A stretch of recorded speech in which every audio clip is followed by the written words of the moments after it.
Morning guys, how are we doing? Welcome to this morning's show. So first thing I want you to do as soon as you come on, if you can just make sure that you hit the like for me, make sure that you comment down here, but make sure that you're engaging. Let me know what you think of the show and the things that we're talking about. Just let me know where you are. It'd be really good to see. If you're on podcast, please do leave a review at the end. Share this, tell people about the podcast. I'd massively appreciate it. Right, let's get into this. So I'm in absolute rag order today. So yesterday I managed to achieve my goal of 200 miles.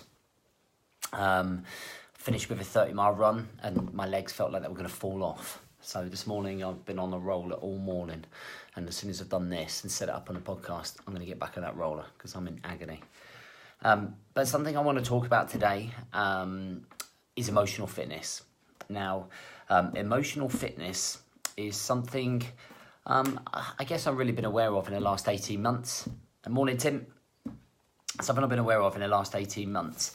And it's something I try to develop myself because I feel that if we can control our emotions, we're going to be more in control of our life, which means that we can be healthier, happier, and fitter in life, right?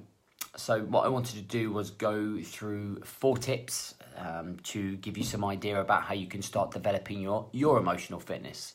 Morning, Greg. How's it going, buddy? So emotional fitness is really making you being a lot fitter when it comes to you being in control of your emotions.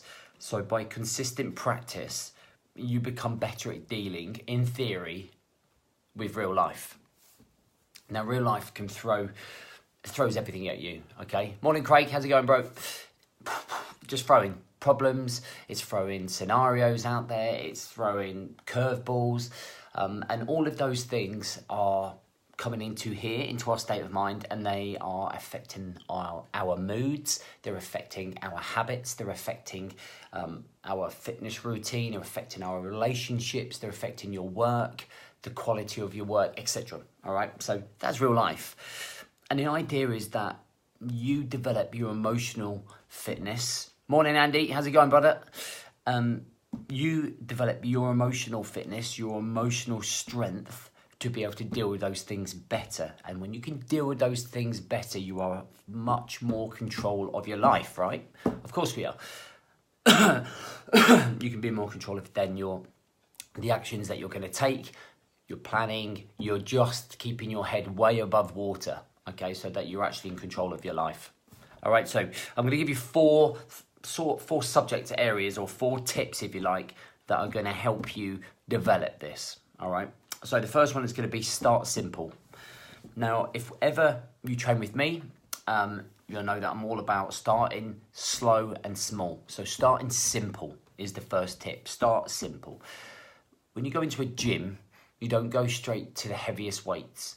You don't you don't squat the heaviest weights, you don't bench press the heaviest weights. When you run, you don't run 20 miles on the first day, you don't run 30 miles on the first day.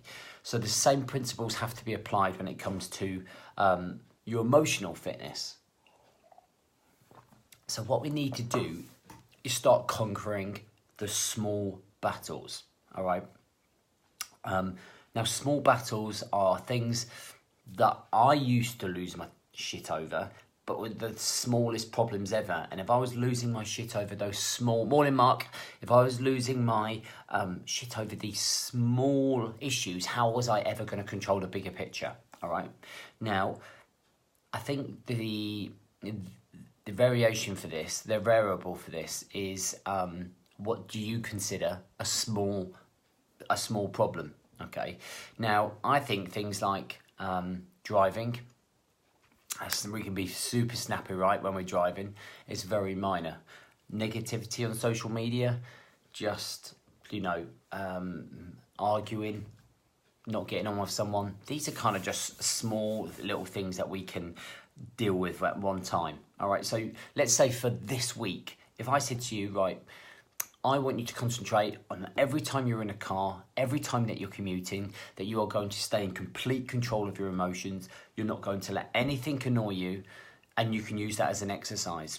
And in theory, that works parallel, because it's exactly the same as me saying to you, this week I want you to do these workouts because I want you to kickstart your body. I want you to start building up your energy levels. I want you to start building up your cardiovascular. I want you to start building up your fitness.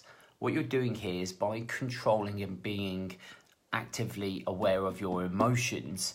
Okay, I'm saying to you, when you commute, when you get in the car, when you're on the train, when you're flying, whatever it is, you are in complete control of your emotions. And I want you to think of those small wins. If someone pulls out on you, who cares? Okay, I know it's difficult. If someone's nudging you on the train, just ignore it. And it's just learning to build up that emotional fitness. Okay, so morning Graham, you are slowly developing, okay, a sense of control. But you're just doing it on one subject. And then once you do the week and you find that you are building up very good habits and very good emotional fitness and you're becoming stronger and more resilient and more conditioned not to lose your shit, then you can go on to something else. Okay, so what we're going to do now is not lose our rag at work. Okay, so at work, despite whether the environment is negative, whether it's degrading, whether it's, whatever it might be, you're then going to control your emotions at work. Poke myself in the eye. So we start simple. We start small. We don't try to control the whole of our life, okay? Because otherwise we become so overwhelmed. If I asked you to do a big workout all week, then do nutrition, then do something else, and do something else, you become overwhelmed, right? And it's no different to emotional fitness. If I said to you, I want you to control everything that's going on, I want you to stop smoking, I want you to stop drinking, I want you to control your emotions here, here, and here, fuck, you'd be blown out and you just would not go through with it. One small step at a time. I hope that makes sense. Guys, if that does make sense, then please do, and you're watching and you're interested, please do tell me on the comments if you can relate to that, and let me know. Okay, being responsible. Now, tip 2, take responsibility, being responsible for your actions.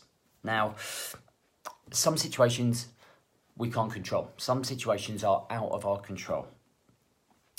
But the one thing that we can take control of is being responsible for how we act, okay?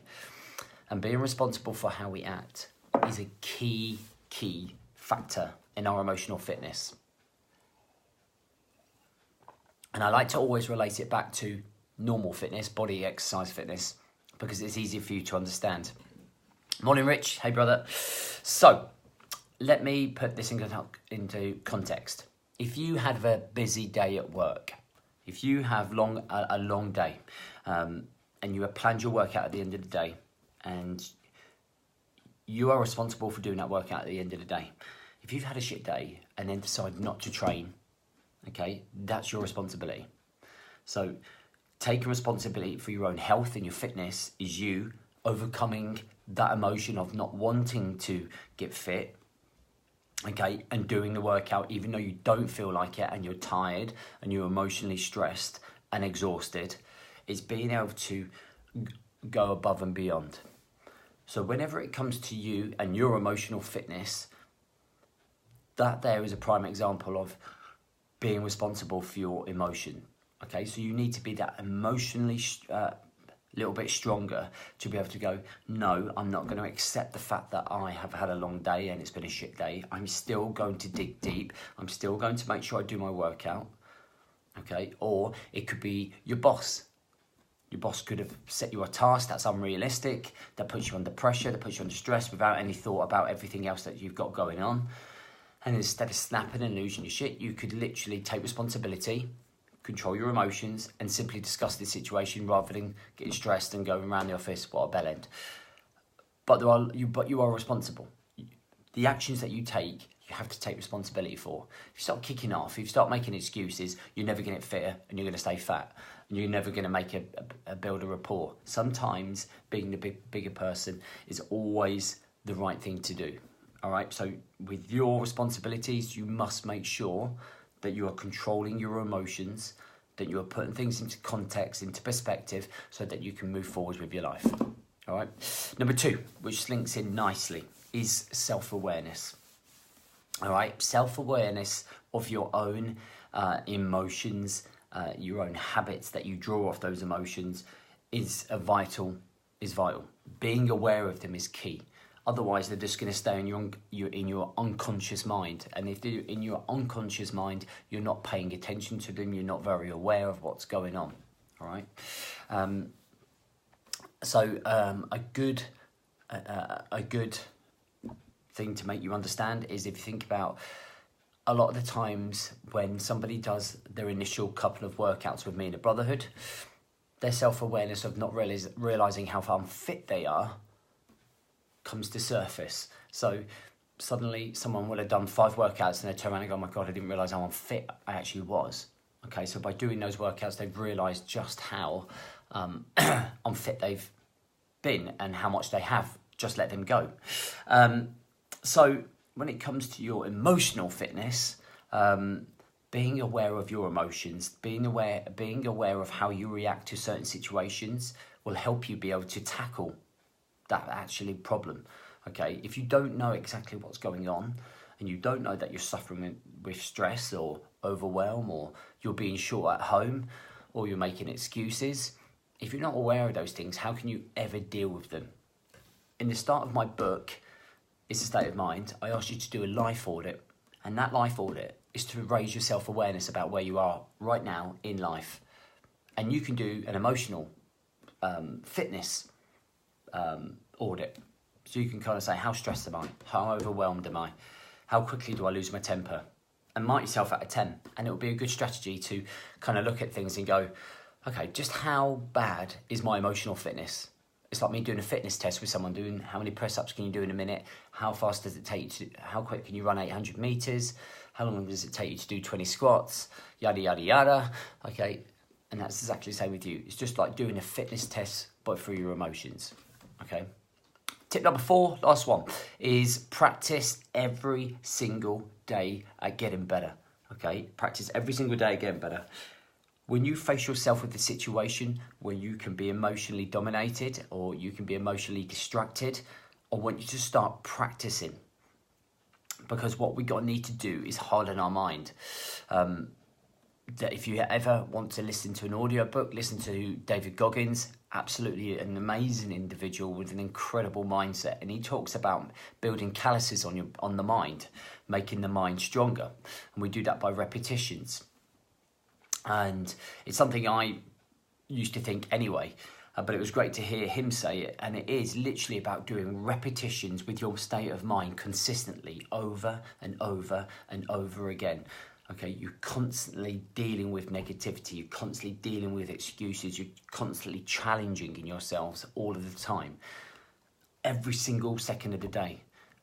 If at one point you let yourself down and you break and you go into the kitchen, you stuff your face full of shit, okay, you then need to go back and question yourself why you did that. You then need to do something different to build up that practice so that you don't go in there and you don't binge eat, or you don't go to the fridge and you don't drink and start emotionally drinking. You have to practice every day to get this right, and this doesn't just come overnight. I always talk about the long game. Always talk about the long game. If you consistently rep when you're doing biceps, deadlifts, squats, bench press, you will get stronger and stronger and stronger as long as you are consistent with your training sessions. With your emotional fitness, if you practice every day about dealing with certain situations, dealing with individuals, you will get stronger over and over again. Okay, and you become more resilient, more conditioned to be able to deal with the distractions, the negativity, life in itself. All right, guys. I hope that helped. That's 4 things that I kind of thought about while I was running yesterday, and I thought those 4 things would probably be beneficial for you guys. And they're things that you can practice. This is going to go up in a podcast again, so you can listen again. But just to recap, start simple, be responsible, self-awareness, and practice every day. Okay. I'm going to read this. Spot on you are. Can relate to everything you say. Play semi-pro footy for years. I am not fat, but need to sort my emotional mindset out. Good. As things have been negative recently. Great. So that's self-awareness, right? So self-awareness. Where am I on the scale? Then we go straight in. And what am I going to concentrate on first? So that's a great example, Greg. Sometimes a lot of people whose emotional fitness is not very good are still in great shape. You know, it doesn't necessarily mean that people are overweight. Emotional fitness and physical fitness, they're completely two different things. Two different things, okay?